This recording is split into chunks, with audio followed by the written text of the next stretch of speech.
Hello everyone, welcome to DİPAM and CGSS joint panel. I'm Tolga Sakman as chairman of DİPAM. Today we will talk about Turkey, Azerbaijan, Pakistan, Trilateral vision on common civilization. We have valuable speakers for this panel. First of all, I would like to introduce the speakers and then let me make a short introduction to the subject. First speaker is retired Major General Sayed Ali Damir Jaferi, President of CGSS.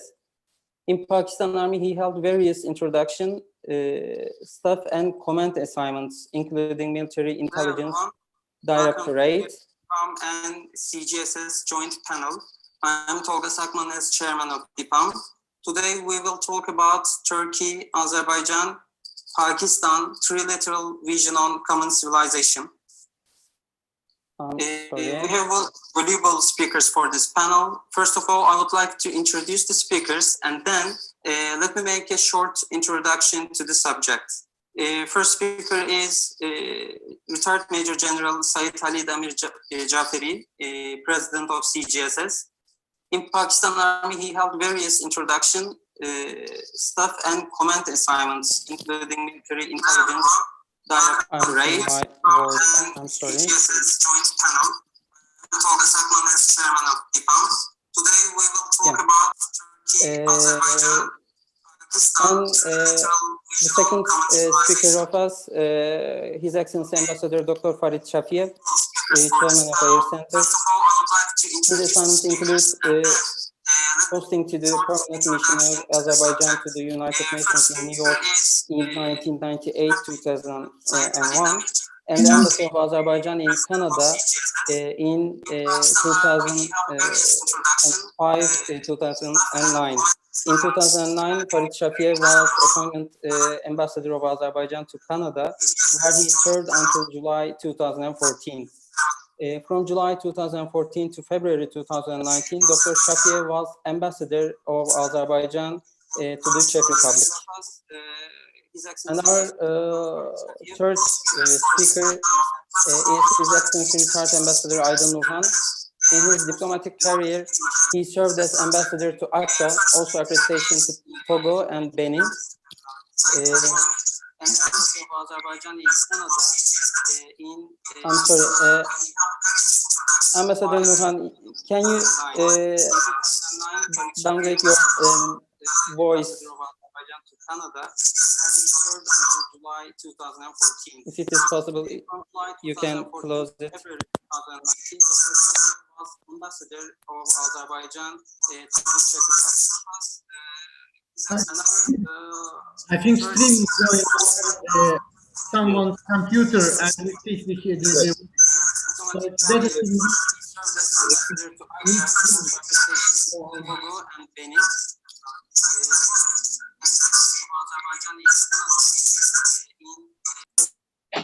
yeah. Yes, it is. It's good.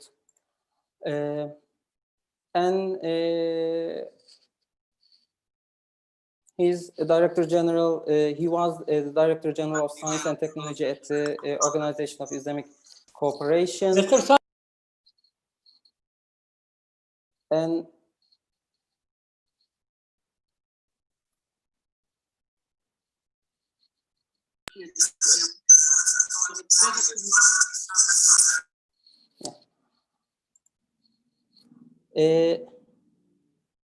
also served in Saudi Arabia, Holland, Germany, and the United States in his junior year.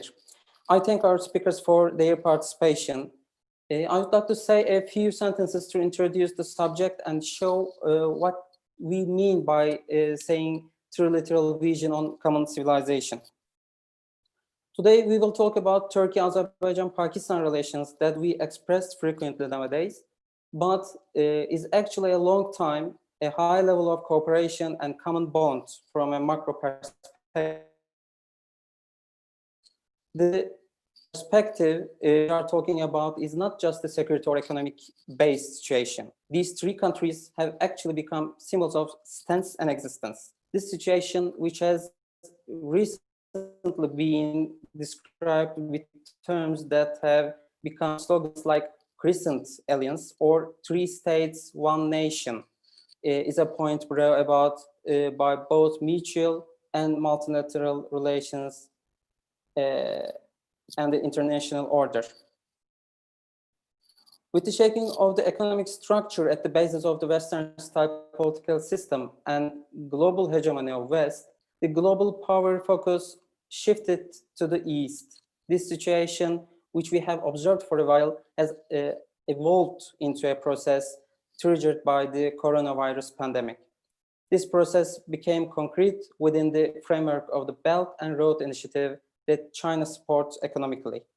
The self-confidence brought by good economic development independent from the West was reflected differently in Muslim and Turkish geographies, and historical ties were remembered. It's obvious that similarly shaped conflict in different geographies such as Eastern Mediterranean, Cyprus, Nagorno-Karabakh, and Kashmir are also basically similar. While these problems have been kept in silence for a while, their coming back to agenda, bleeding and disturbing, can be considered as the pain of the new era. Because in the process of reviving civilization, losers will be gained first, and then a new path will be opened by putting forward the global claim. Turkey and Azerbaijan seem to be open to cooperation in different formats because of brotherhood of blood and language, but Pakistan's tie of affection and politics with Turkey and Azerbaijan is undeniable point. What we need to talk about today is not just an alliance that has been evaluated in the term of security, but the role it will take in new civilization order to be established with their joint action in geography of culture, identity, and belief represented by these three countries. Today, within the framework of the common history with all Turkic republics and their allied countries, we must accelerate, embody, and activate our movement in the upper identity of Turkishness and Islam. Only if we can act in this way, we newly established world order will exist in the way and initiative we wish it to be. Now, I would like to turn our speakers, and first speaker, Mr. Jaferi, please, you can start your speech.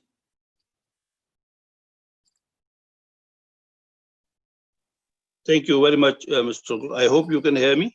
Yes. Oh. So once again, thank you very much for having me on this very important topic on this webinar, along with Excellencies Ambassador Nurhan and Ambassador Farid. I'm sure it's going to be a very interesting discussion. As we all know, the historical bond of friendship, cooperation and brotherhood that Turkey, Azerbaijan and Pakistan enjoy are almost unmatched in this world. The eternal bond of affiliation between these three countries is unbreakable. One nation, three states encapsulate the spirit on which these three countries are enhancing their multifaceted cooperation. Pakistan, Azerbaijan, and Turkey have strong historical, cultural, social, religious, and civilizational ties. Apart from that, Azerbaijan and Turkey also have a strategic dialogue and partnership which reflects the real essence and strength of their relations. The whole of Turkey, Azerbaijan, and Pakistan have remained under the Turkic influence since ancient times. The regions comprising Pakistan, Azerbaijan, and Turkey have been influenced by contiguous Persian, Hellenistic, Arab, and Turco-Mongol cultures at various points in history. Their influence spread far and wide in the region of Turkey and even in Europe. And after the advent of Islam, the majority of the region converted, and Islam also extended along the cultural and trade routes in the entire region. So we have the same culture, religion, linguistic affiliation, cultural assimilation, and culinary similarities. Islam, common culture, and ethnicity are the basic factors that bond us together. The concept of Sufism also played an essential role in the development of the Islamic thought in the region and culture, of course. An inflow of Sufi scholars and philosophers led to the revival of the social fabric of this region and introduction to Islam. Hence, Sufi culture evolved to create the traits of tolerance and harmony, which was required in a multi-ethnic and multi-sectarian society of the South Asian region. In a decentralized global faith such as Islam, the practice of Sufism had varied tremendously across different regions and countries over time. The Central Asian languages, including Persian and Turkic, were spoken in South Asia, and the cultural ferment led to the development of a new language called Urdu in the 18th century, or actually it was before the 18th century, which is presently the national language of Pakistan. Urdu, gentlemen, is a language which is composed of Arabic, Turkish, and Persian mixed with Hindi. So Urdu developed as a language in Central Asian and the Turkic armies, as is evident by its name, originally derived from a Turkish word urde or urda, which means army. Correct me if I'm wrong, please. So Urdu has emerged as the language of the camp, or Zabani Urdu, or Lashkari Zaban.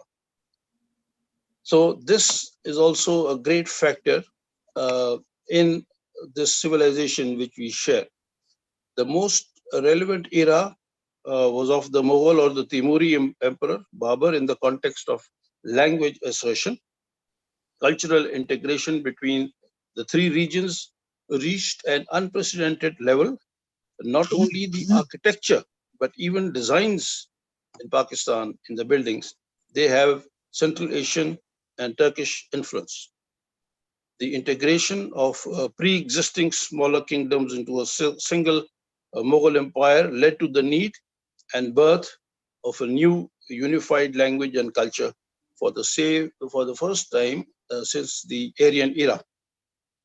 The Silk Road, which has already been mentioned, or now it is the BRI, was the first globalized overland road and maritime network and trading system in the ancient times. The Silk Road reinforced the flow of commerce, information, and people across the trade routes linking Asia, North Africa, the Caucasus region, and Southeastern Europe. The Tughlaq dynasty, which ruled most of the subcontinent in the 14th century, had Turco-Indian origin and was linked with the Turkish tribes inextricably. I would like to highlight now the relations of Pakistan with Turkey and Azerbaijan.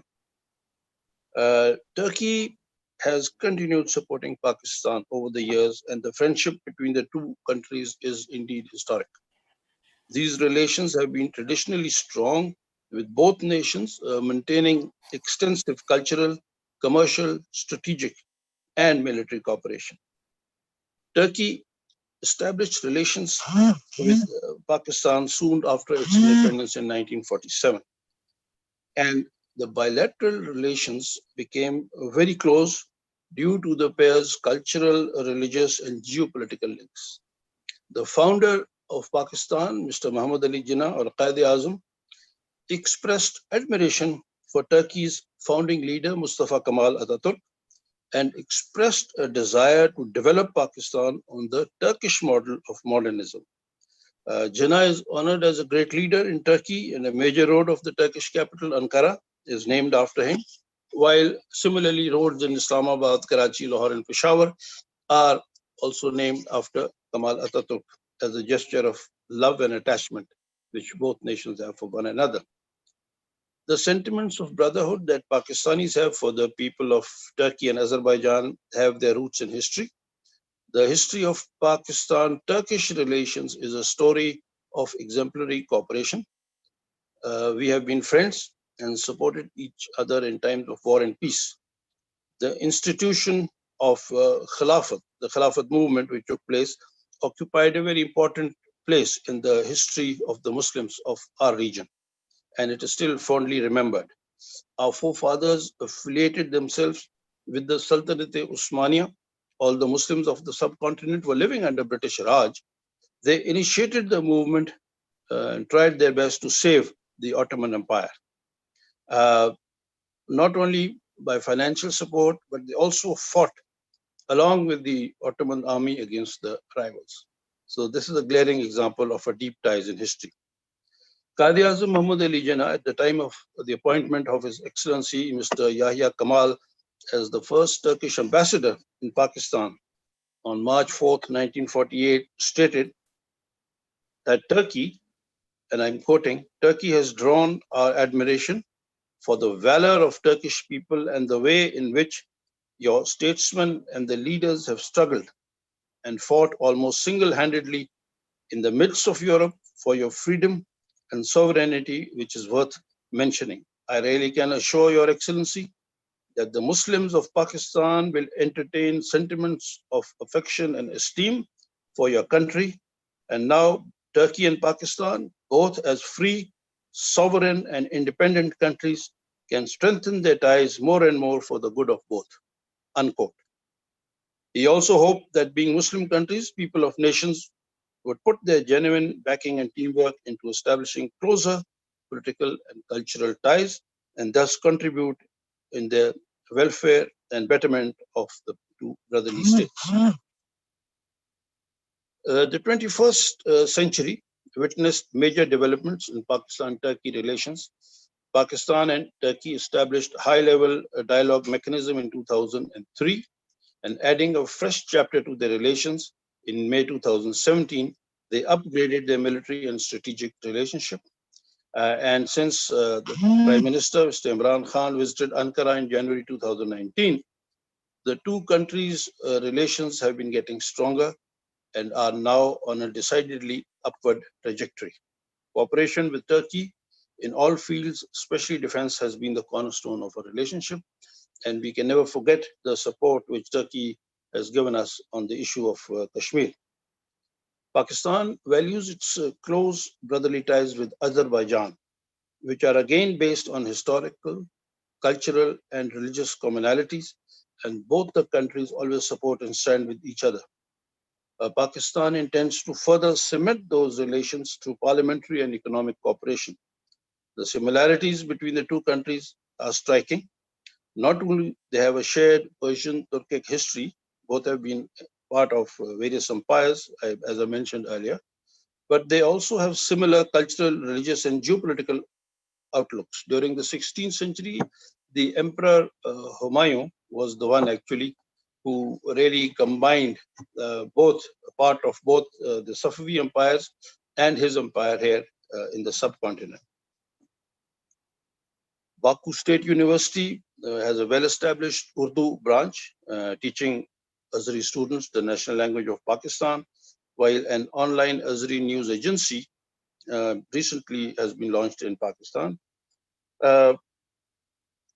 Azerbaijan, interestingly, when I first visited Baku, the guide took us through the streets to a place known as Multan Sarai.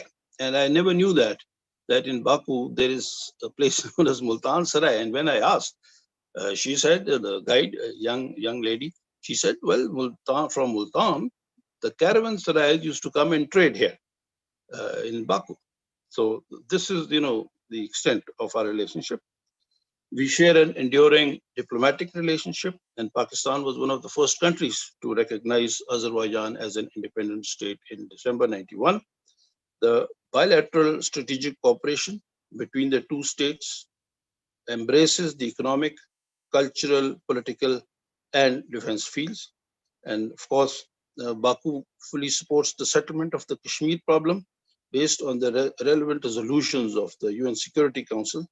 And in the current ongoing Nagorno-Karabakh conflict between Azerbaijan and Armenia, Pakistan fully and unconditionally supports Azerbaijan's stance in this crisis.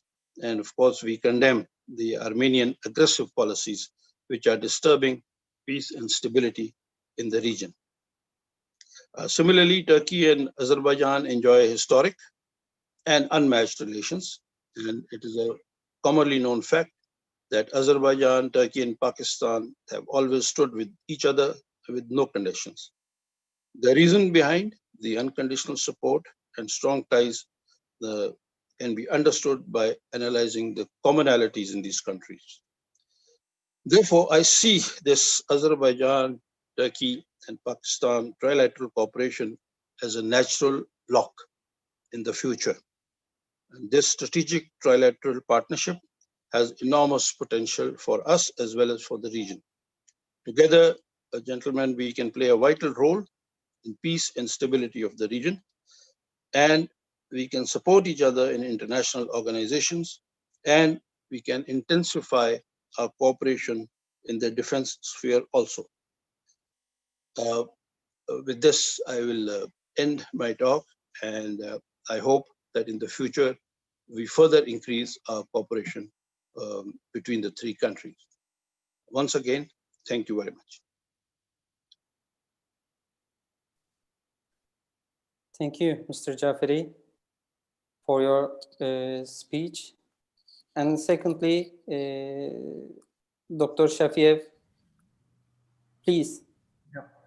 Well, first of all, let me to thank DİPAM and CGSS for this initiative.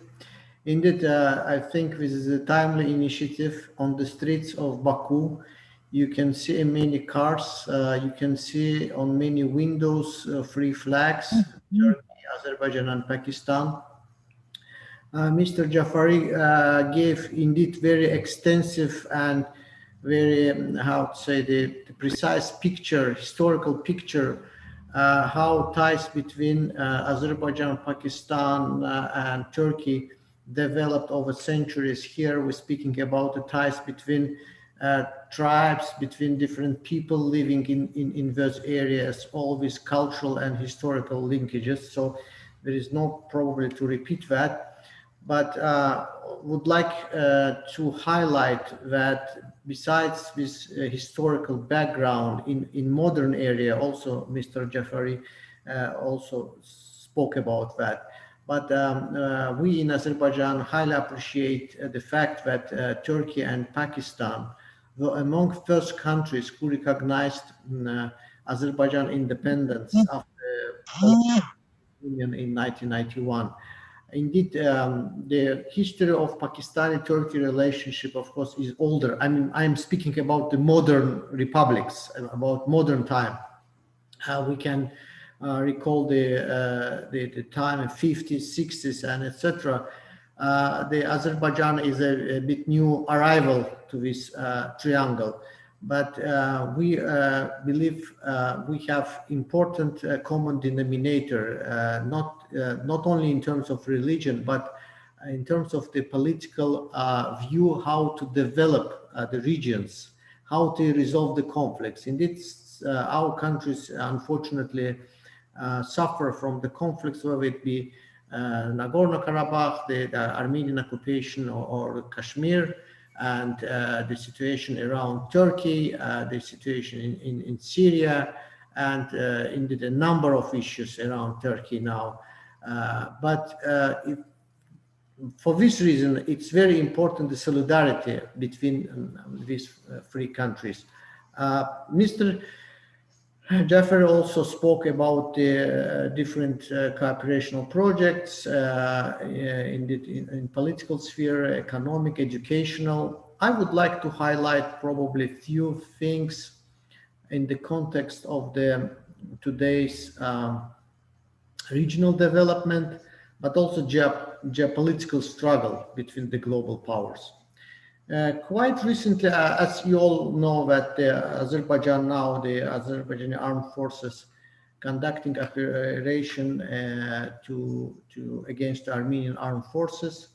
to put an end to 30 years long occupation of Azerbaijan internationally recognized territory, particularly Nagorno-Karabakh region and some other 7 adjacent regions. This is the, as I said, internationally recognized territory of Azerbaijan. United Nations Security Council adopted 4 resolutions in 1993, demanding withdrawal of all occupational forces. It will be quite relevant to highlight that the first resolution in April 1993 was adopted when Pakistan was the chairman, was chairing the Security Council. The country president was holding presidency in the Security Council. So Azerbaijan at that time, in April 1993, was had only 1 year experience in United Nations, because officially Azerbaijan was accepted to the United Nations on March 2nd, 1992. Less than in 1 year, we faced with the Armenian occupation, and in April 1993, Armenian armed forces occupied Kalbajar district. And our diplomats at that time, they were trying to raise this issue in the Security Council. Some global powers were reluctant to consider, and then that's the permanent representative of Pakistan at that time. He played a very important role in supporting this issue. So, and I believe there are so many examples like that can be produced for our 29 years of independence, and next year we'll be celebrating 30 years independence. So the cooperation between these 3 countries in the international organization is vital. Another area, probably closer to what I'm doing now, formally I no longer diplomat, so after 23 years serving in the Ministry of Foreign Affairs. Now I left the Foreign Service and I'm chairing think tank. I believe much larger and stronger cooperation needed between the scholars, Pakistani, Turkish and Azerbaijani scholars, and between think tanks. President of Azerbaijan recently, in his address to the Azerbaijani people regarding ongoing conflict and pressure which Azerbaijan feel from the global powers, he mentioned that, for example, if we look at the discussion between Russia on one side and Western European powers like Britain and France, and even the United States, the North American power, they have almost different view on everything, on disarmament, on European security, on the role of China, on the situation in Middle East, you name it. Their views are opposite. But when it comes to the Armenian issue, to Armenian-Azerbaijan conflict, quite unique situation, then politically they're trying to exert pressure on Azerbaijan. Though I should also mention that so far those countries, and by the way, 3 countries, France, Russia and United States, were official mediators of this conflict, and they are supposed to be neutral.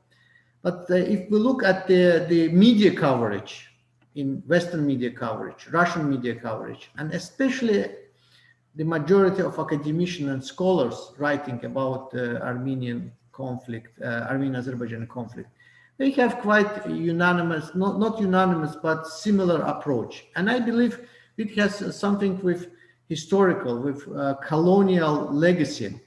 And I think it's time to develop non-Western, non-Eurocentric history of the region, to put an end to the domination of this European narrative, whether it comes to the issues of Kashmir, Nagorno-Karabakh conflict and situation around Turkey. It's my personal opinion that some of these issues has a root in the First World War, if we're speaking about Armenian issues. And as we know that the 3 powers, allied powers, Britain, France and Russia, they tried to dismantle the Ottoman Empire, and they partly succeeded after the First World War. And they brought to the table issue of so-called Armenian question to the table. More precisely, they tried to do in the 19th century too, but unsuccessfully. But they succeeded that partly in the 20th century. So for that reason, if we look at the history, events of 1915 and some others, they have similar approach. And from my own experience, like I was doing PhD in Canada, and like I was writing about Russian and Soviet resettlement policy, but suddenly the scholars at the Defense Board, they asked how you view the events in 1915. It's like, you know, litmus test. I said it's not so much relevant issue to my PhD, but you know, I gave my vision what happened, and then they tried to put pressure to have certain terms. And this is the first time I faced that this kind of unanimous similar approach between Russian and Western scholars. It's for historians, we know the phenomenon called Orientalism. There is now among historians, especially non-Western historians, very strong feeling about the new narrative, new post-colonial narrative. Some of those schools went various paths. We have subaltern studies. We have so-called post-structuralism and etc. But I believe we as free countries, we have to unite our efforts to give different non-Western narrative, whether it comes to the events in Middle East, in Turkey, in the South Caucasus, and the Central Asia and South Asia. This is the area which really, I think, the cooperation between think tanks, among think tanks, Turkey, Pakistan, and Azerbaijan should be instrumental in developing those anti-colonial narratives. And the another area, I believe, it's the media. We need also the mass media. Probably it may be hard to speak about some joint media outlet, but I think that at least the cooperation and support to some of the TV or whether it will be the newspaper outlet. I think, for example, quite in recent years, we see increased coverage, increased the authority of TRT World, the English, Turkish English news channel. And something along that line, free countries should I think, think how we can also develop those media platform to disseminate information about our countries, about the regional development, about conflict-related issues. I will limit my comments to these observations, and I will be happy to provide more information during Q&A session. Thank you very much.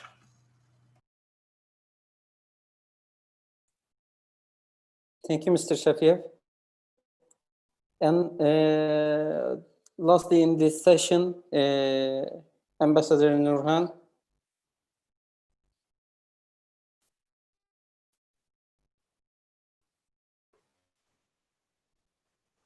Okay, do you hear me? Yes. Good. Okay, so I'd like to say hello again. And I would like to start with the general global view and then come to our bilateral or trilateral relations. First of all, what they call Islamophobia, which is completely wrong. It's the enmity of Muslims. It is enmity against Muslims. That's the correct name. That's how we should say. Islamophobia is fear. It's not fear anymore. It's enmity, plain. and especially enmity of the Turks in Europe. So that's number one. To start with, we can start with the Medina contract of our Prophet, sallallahu alaihi wasallam. Medina contract, Umayyads, Andalus Umayyads, Abbasids, Seljuks, Ottomans, Babur, all of Islamic civilization, in theory and in practice, has the civilization of co-surviving in harmony with the others. We have, it is a rule in Islamic civilization. It's not an exception, it's a rule to live in harmony with the other. In the West, in Christian civilization, living in harmony with the other is exception, it's not the rule. They either annihilate you or assimilate you. They cannot survive with you. The only exception is on and off with the Jews, the Jewish philosophers, thinkers, etc. in Europe. But in general, they cannot survive with the other. What happened was, after World War II, they still had the imperialistic income, extra income, which they could reflect to the proletariat, plus the know-how.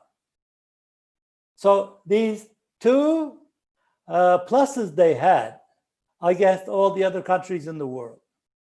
So they invited the Turkish workers, Pakistani people went to England,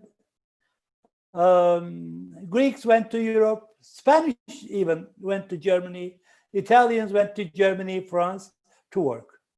But by the time the Christians went back to their countries as they developed, Turks are gradually coming back to Turkey now.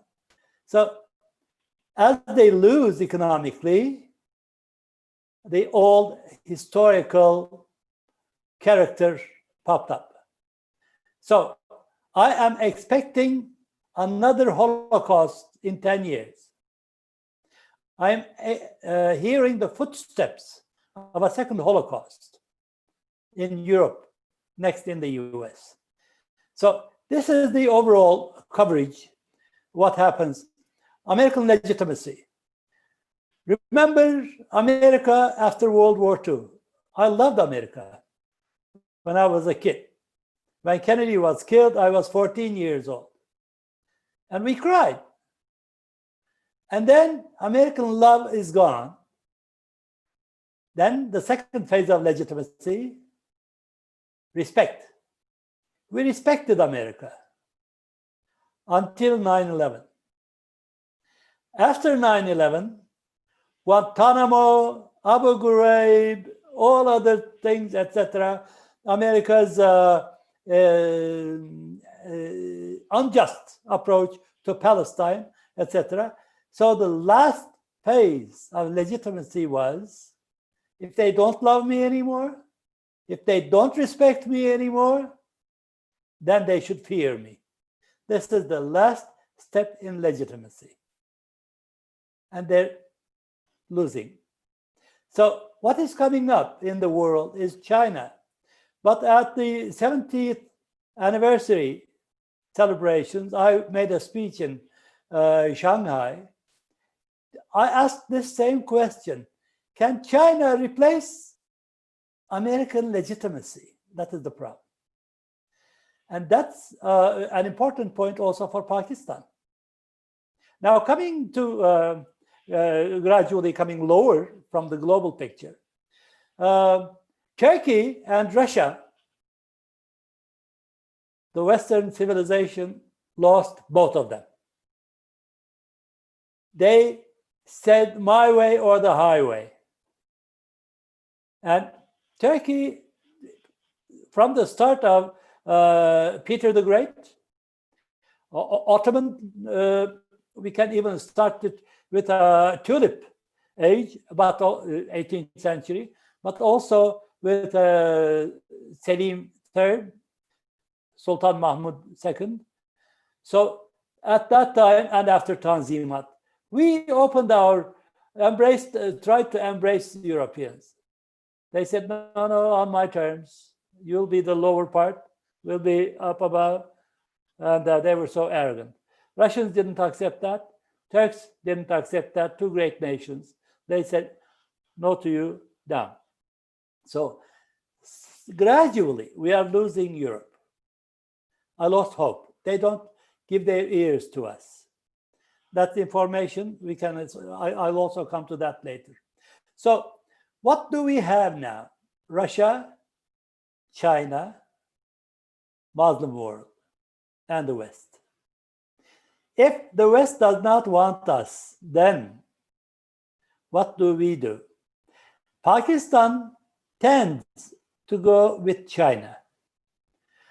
Although Turkey has fought 13 wars with the Russians, still yet Russia is a declining power. Russia is very lonely. Think of Russia. Who is Russia's friend today? All the European parts of the Soviet Union are gone. They hate Russia. All the Russian satellites, Czechoslovakia, Poland, Hungary, are gone. Bulgaria is in NATO. Russia is a lonely state. Its economy is in shambles. It has no democracy. So it's in deep trouble, except it has dangerous toys. So Russia needs a new world with new friends. Can the Islamic world befriend Russia? Would Russia be working for that? It seems so. Its approach for the Nagorno-Karabakh conflict is positive. Why? Because Armenia, Nagorno-Karabakh are the soft bellies of Russia. The Western countries can manipulate it anytime they wish. Russia, seeing that, once I try to understand, it seems that Russia wants to end this conflict in a just manner so that there wouldn't be more conflicts between Azerbaijan and Armenia, and the West cannot manipulate the soft belly of Russia. So Russia's approach to Turkey and Azerbaijan seems positive. What would follow is Russian, Turkish, Iranian, Azerbaijan cooperation in Central Asia. Whereas on the other side, as we are in the strategic think tanks, the other thing is that Pakistan is joining hands with China. The point is, Russia and Muslim world, Pakistan and China. Another point, these are just questions I'm throwing out, shooting out. Another interesting thing was I also served in Saudi Arabia for a long time. And I also monitored Saudi-Pakistani relations. That was something that always triggered questions in my brain. It was not a healthy relation. Especially this Wahhabi, Salafi influence of Saudi Arabia, which is, of course, under the direction of the United States, was so effective, sorry to say, in Pakistan, in Pakistani madrasas, a country which was the castle of Sufism, together with Afghanistan, that soft Islam gradually faded away, replacing it with Wahhabi Salafi madrasas, which is, I think, a handicap for the future of Pakistan. Sorry to say that, honestly, because I am Pakistan. We are the same. We are one nation. I believe in it. So now, Pakistan and China, Turkey and Russia, are we going to go different ways? Are we going to join in a certain manner strategically in a new world of 21st century? We should be thinking about that, how to do that. The historical Silk Road, we are completely for the historical Silk Road. Pakistan, Turkey, Azerbaijan, and China, we are in that same boat. So perhaps China would be our common partner. We don't know yet. As for the media, the Western countries do not give their ears to us. Traditionally, what we say is, what would the world say? Something happens and we say, what would the world say? We mean, what would the West say? Forget the West. They don't care. They don't listen to us.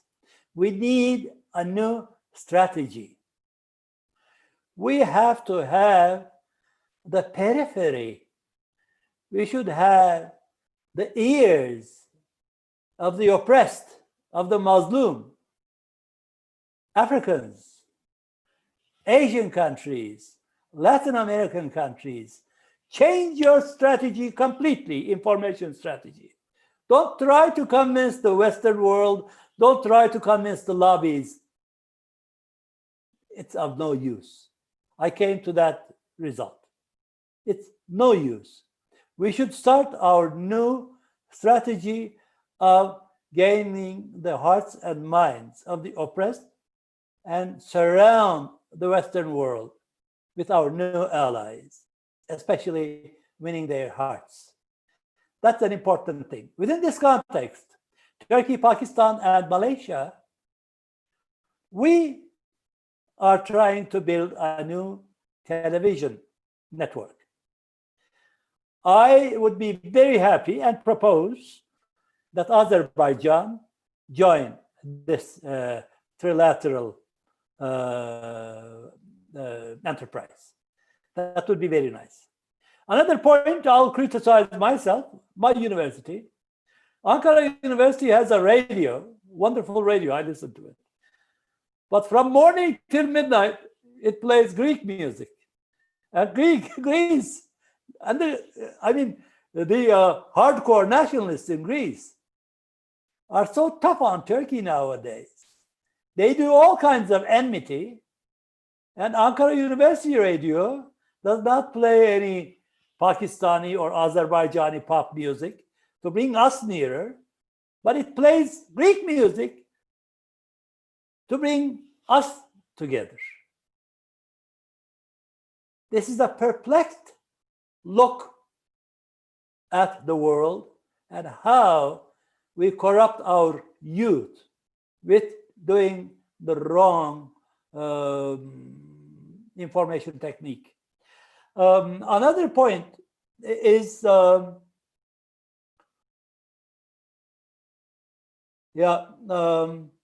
Karabakh, I would say one more thing.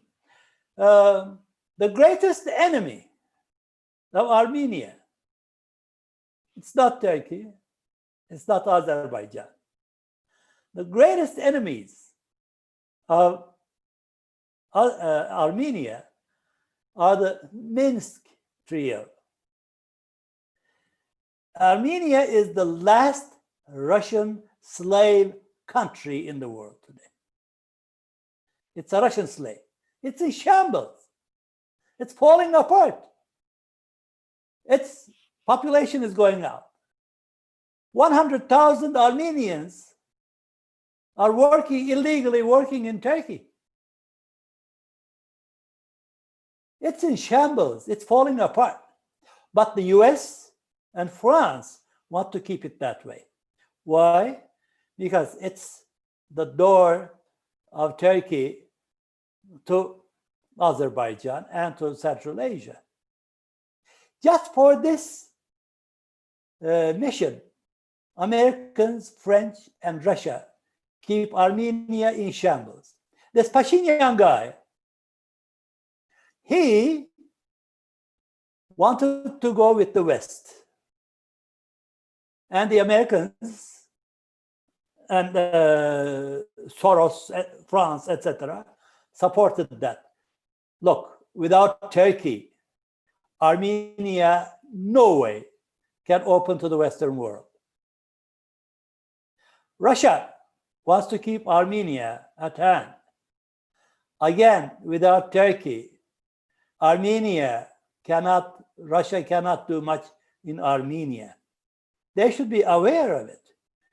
If Turkey opens the borders, which means this what they call genocide issue and Karabakh issue, if they solve it, then and only then, Azerbaijan, Georgia, Armenia, and Turkey, we can form a beautiful economic bloc. Plus Russia later and Iran perhaps. That would be the safety of our region. But those who say we are Armenia's friends are the greatest enemies, especially the US and France. And Armenians should wake up to that. But I wonder if they would listen to us. With these words, I'll stop here. I think I spoke a little bit long, but these are my sentiments. But in the end, I would like to thank Azerbaijan and Pakistan for all their friendship from the distant past of our wars until today as the one nation, three states. This is our new motto, and it will go forever, inshallah. Thank you. Thank you, Mr. Ambassador. The first session, we talked about generally three topics. One of them, historic similarities and relations from establishing the countries. And the second one, basis of civilization separately or opposite of West. And the third one is instrument of reshaping of relations and rebuild our civilization generally. And I would like to ask something this last session. Do you believe that non-Western centric era is starting a little time? And these three countries, how can work together to institutionalize this cooperation, this rebuilding our civilization? Please, I would like to take your answers these two questions, and also please convey anything to indicate in your last speech.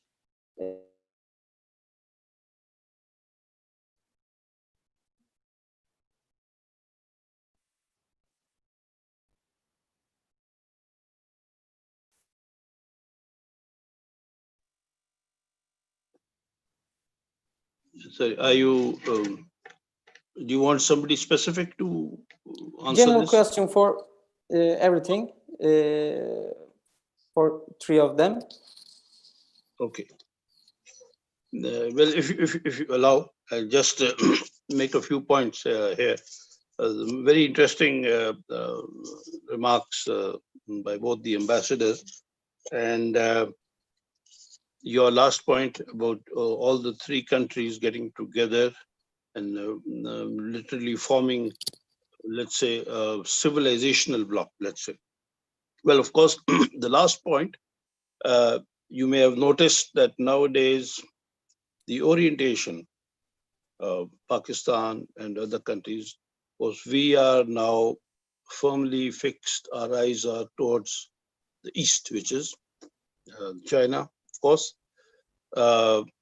and Far East also, but the East, when I say East, I also include the Central Asian countries.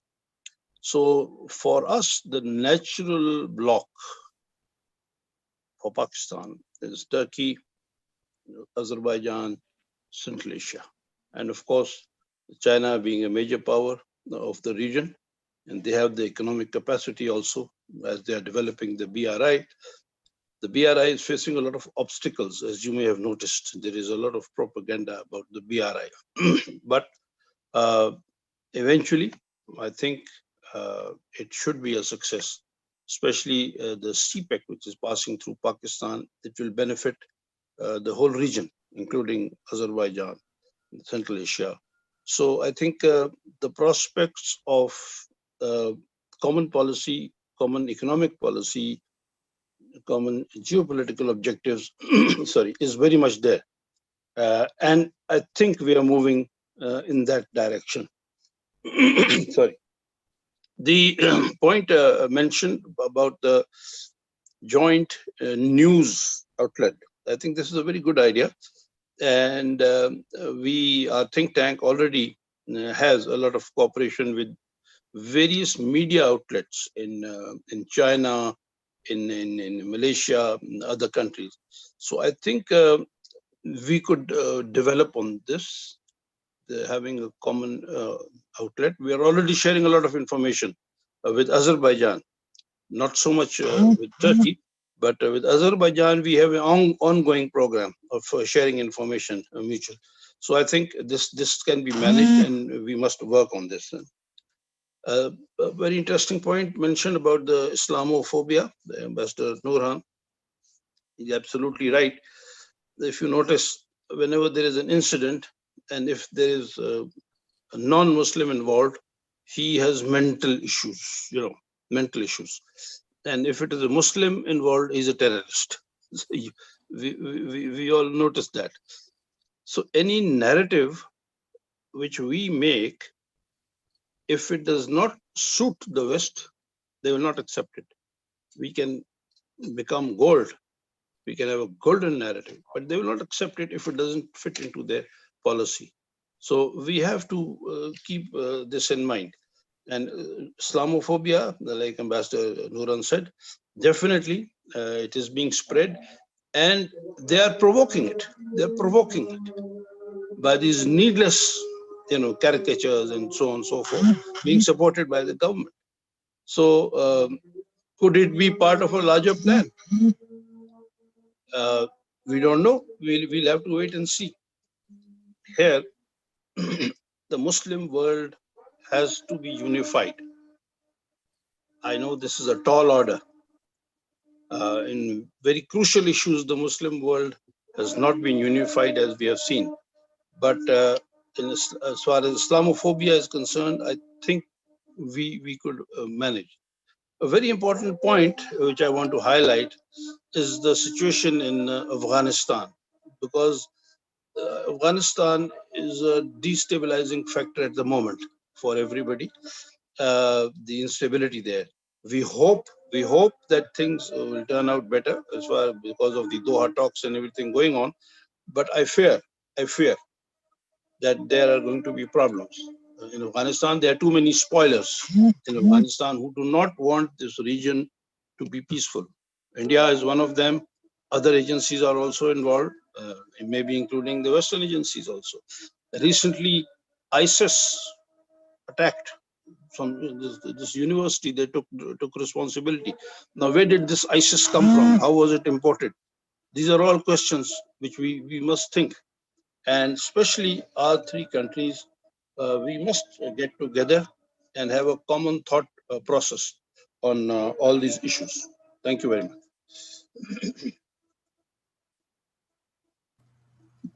Well, my comments. Thank you, Mr. Jafari. Yeah, short. Yeah, just I basically highlighted the platforms, what we can do together and should do together. I'm speaking about media platform. I'm speaking about academic platform and educational platform. These three is important for creating common culture, common vision. because everything starts with education, and people gets education through institution and also through media, partly. So indeed, in terms of, for example, if we look at our three countries' military cooperation, it might be the how to say the sample how we can, based on what we have and bilaterally between Azerbaijan and Pakistan and Azerbaijan and Turkey and between these three countries. So we can project that into some other areas. But also I would like, again, at my personal opinion, when we're speaking about cooperation between these three countries, and there is definitely certain denominators, like we speak about religion and we're speaking about enmity, Islam, etc. But I don't think it's not only about that. We're speaking about something else, about some more, because there are so many Muslim countries, and but the level of cooperation, level of friendship between especially these three countries is something different. And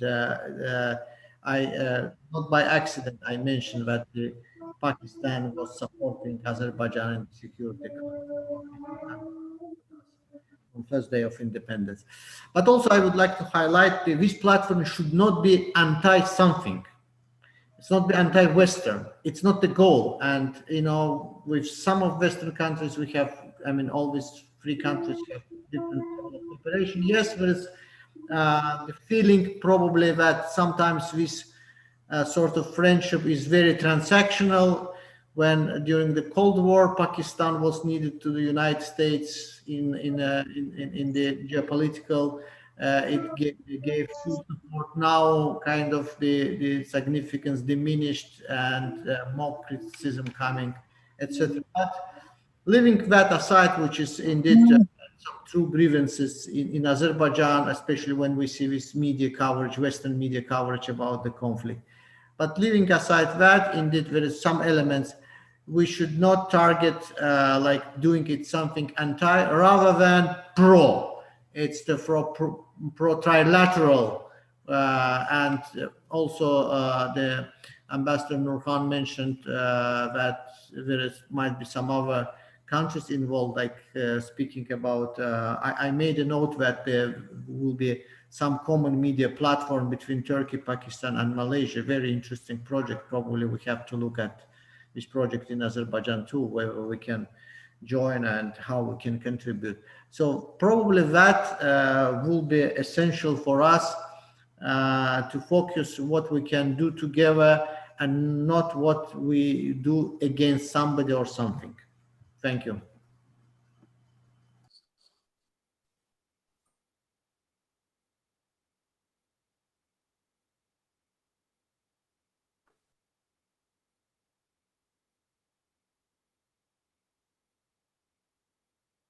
Okay. You hear me?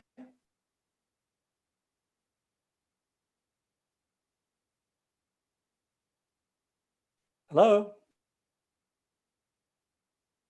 Do you Yes, hear we me? can hear you. Yes, we can hear you. Good. Okay. Now, my dear colleague, Ambassador, I don't agree with you. In Turkey, as I said, since 200 years, we are knocking the doors of Europe. And it's enough. We are tired. We are tired of it. All the enemies of Turkey are not in China, not in Russia, not in Africa, not in Indonesia, Pacific, Latin America. All the enemies of Turkey are in NATO countries. And you know that. As an ambassador from Azerbaijan, as a Turkish ambassador, you know it very well. Fethullah Gülen, who bombed Turkish parliament, who bombed Turkish presidential palace, who bombed everywhere, police headquarters, etc. America protects him because he is a CIA project. They wanted to topple Erdogan. And this Joe Biden, Sleepy Joe, he says he also wants to topple Erdogan. But this time democratically, he says. But then he says, Russia wants to manipulate us, they will pay a price. Then why do you try to manipulate me? How can I call him a friend? He does things that only an enemy does. Now, look at PKK, the Parti Karkeran Kurdistan, the Kurdish terrorists. Their leaders are in Europe. European Parliament hosts them. They live happily in Europe. The HKPC, what we call the communists, they've got no root in Turkey. Only a handful of youth, perhaps 15, 20 of them only. They are a manipulation of Western intelligence units. And a girl killed Sabancı, one of the great tycoons of Turkey, and Belgium is still hiding her. How do you call these friends? You just tell me. All our enemies are in Europe and the United States, and we are sick and tired of it. They want to contain not only Iran or Russia, they want to contain Turkey. The United States is having bases in Greece, is going for bases in Cyprus and Crete. Eastern Mediterranean, France is coming. Syria and Iraq, they are trying to contain Turkey. This is the new world. Turkey is a rising power, and Israel gave the order to the United States. Break Turkey. I don't want a powerful Turkey. This is the declared doctrine of the United States and Cyprus. They say, we don't want any rising powers to challenge our supremacy. The greatest enemy of Israel, the Israeli intelligence chief said it, is not Iran anymore. It's Turkey. These are facts I'm putting out. These are realities of this world. So Azerbaijan does not have direct enmity with these countries. But I'm also afraid for Azerbaijan because Israel, who wants to have an entry into Central Asia, found Azerbaijan as a soft point. And I urge Azerbaijan to be very, very careful. I was leaving Nakhchivan. I was consul general there. As I was leaving Nakhchivan, I went on the TV the last time, and they said, your last words. And I said, if I die, it's my wasiyat. I want to be buried in Nakhchivan. And I still keep that wasiyat. That is my land. This is my country. And my heart aches for Azerbaijan. So this is a very serious issue. Let me tell you, lastly, I'm one of the founders of TİKA, Turkish International Cooperation Agency. Ambassador Umut Arık founded it, and two diplomats from the Foreign Office, we went under his command to form it. And we toured in Central Asia, made 2 tours there, all the countries, including Azerbaijan. Now, when I was there, a delegation from Israel came, 1993, most probably. They said, let's go to Central Asia together. Then, together with CIA, they used Fethullah Organization. And now they are very successful in Kyrgyzstan. I said to my boss, sir, this is very delicate issue. It's very, very dangerous. Be careful. And then I left for Chicago. I don't know what happened after that. But Israeli interests in Azerbaijan and Central Asia was already there in 1993.